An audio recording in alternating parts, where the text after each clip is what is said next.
Ensuite, toujours sur la surveillance des travaux, là où nous sommes plus inquiets, c'est concernant le fait qu'on veut confier à l'entrepreneur la responsabilité de conclure le contrat de surveillance. Bien qu'on soit tout à fait d'accord que la surveillance des travaux profite à tous les acteurs, y compris à l'entrepreneur, c'est bien sûr avant tout le client qu'elle vise à protéger. Selon nous, en laissant les entrepreneurs choisir par qui ils sont surveillés, on risque le nivellement par le bas, les conflits d'intérêts, voire la complaisance.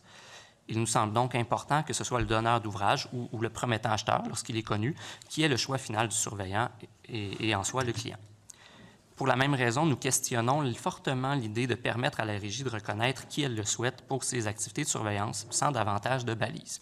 On connaît plusieurs associations qui pourraient être intéressées, par exemple, à offrir ce service de surveillance de travaux à leurs membres.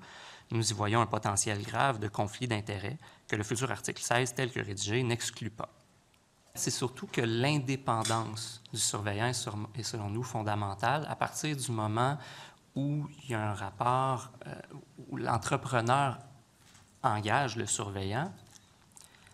Bien, clairement, il ne l'engage pas juste pour un projet, là, dans le cas des gros. Là. Donc, le surveillant, s'il veut continuer d'avoir des contrats, il a intérêt à ne pas trop nuire à la business de l'entrepreneur. Donc, même très bien intentionné, l'entrepreneur se trouve quand même en situation de conflit d'intérêts.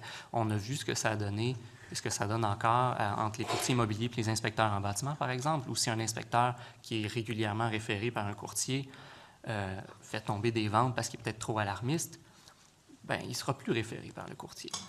Donc, on voudrait surtout éviter de reproduire ce système-là dans la surveillance des travaux où un surveillant n'a pas intérêt à être trop rigoureux s'il veut continuer d'être engagé.